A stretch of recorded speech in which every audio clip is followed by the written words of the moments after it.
I'm Taylor Perry, we're here at East Beach, and this is Hey Westport.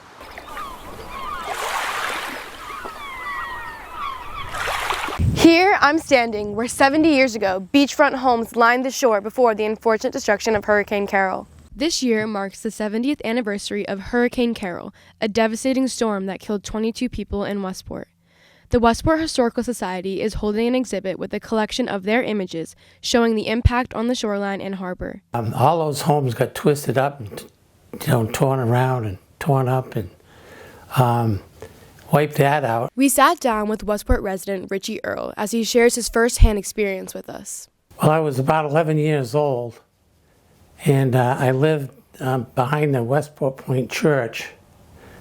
I was upstairs in bed in the morning about 7 o'clock or 8 o'clock, and I heard this commotion downstairs. Nobody woke me up or anything. And I looked out the windows, and the wind was starting to blow. I don't know, a little while later, I saw my neighbor, the Burrells, whose house is right next to the church. I saw a big willow tree blow over.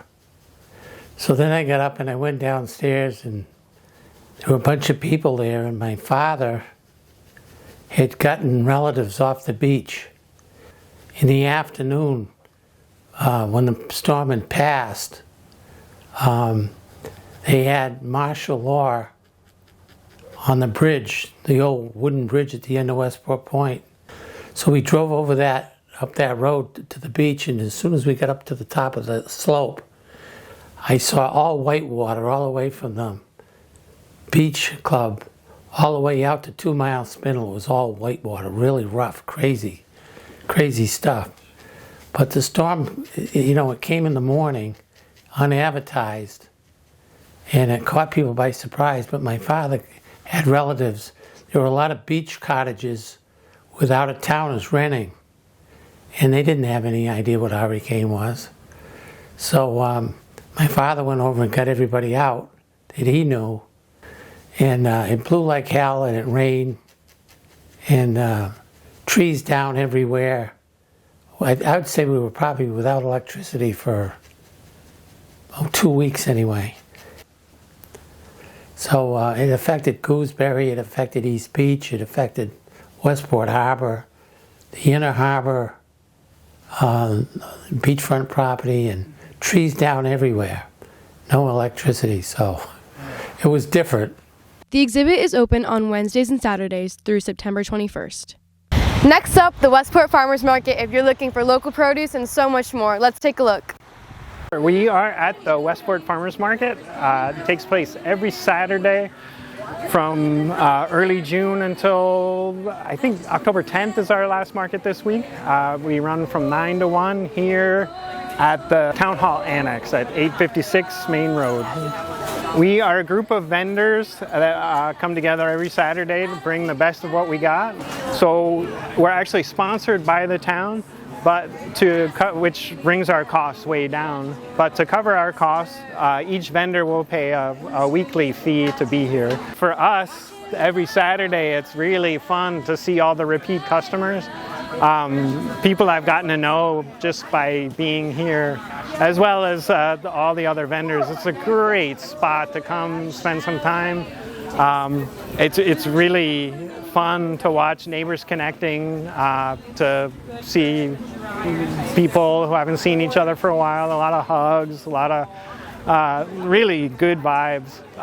So I think it's just an integral part of our community. It's a place where really small businesses can get their wares out into the world, but in a really pleasant environment. Been a fun way for us to be a part of the community and for to get to know more and more people, and honestly watch a lot of kids grow up. I remember really distinctly, we've been selling at the market for probably over a decade at this point, and it's a lot of kids that I wouldn't see them. I would just see their hand reach up and grab a cherry tomato or whatever it was, are now graduating from high school, big, almost adult-looking people, So it's a fun way to be a part of people's lives. if anyone would like to be a vendor, they can reach out. Hannah, my wife, and I are the market managers, and we can help people with that. The best way to reach us is through Skinny Dip Farm. So you can find us online at Skinny Dip Farm, email, phone call, and I'll get information to people. It's a market that we have really loyal customers, but we don't have a ton of foot traffic. So I can't predict if people will do well. We do awesome, and some of our other vendors really do well. So I encourage everyone to come down and try it out at least. With the rise in the purchase of firearms, a local gun shop provides us information on acquiring your license. In recent years, the process of obtaining a gun license has become a topic of significant interest and debate. As more individuals seek to exercise their Second Amendment rights, understanding the steps involved in acquiring a firearm license is essential. Village Sports in Westport covers what people need to know in order to obtain your firearm license to carry.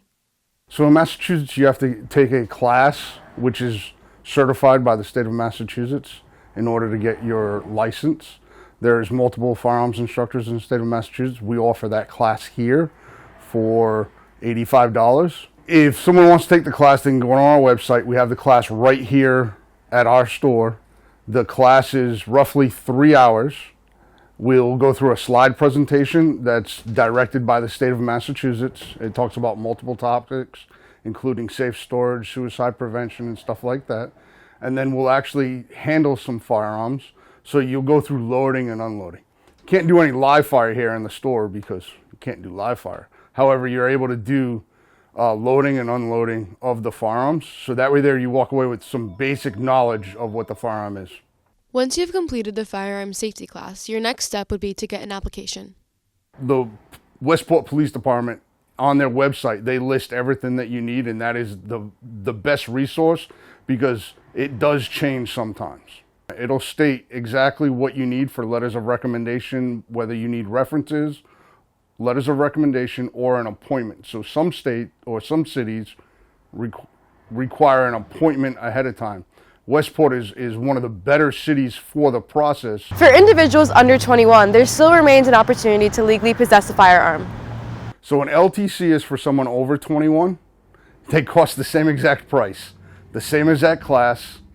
However, someone with an FID card can only buy a shotgun and a rifle that is either pump or lever action, or single shot, or over and under, or side by side. With an LTC, it gives you the ability to buy semi-automatic firearms, i.e. a rifle that shoots every time you pull the trigger to fire a projectile.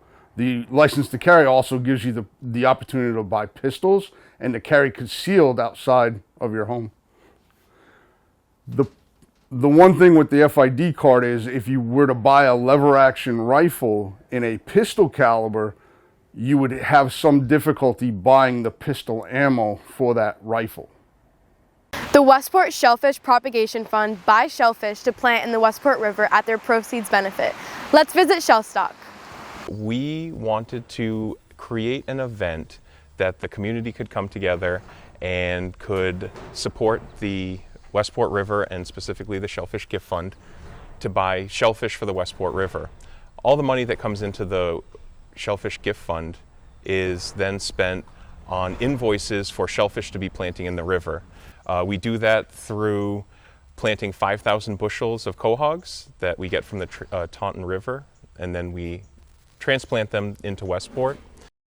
But Shellstock is an event with the community that helps bring the community together, and it also helps the Westport River by putting people to work, cleaning the water, and ultimately the Westport River is the lifeblood of Westport.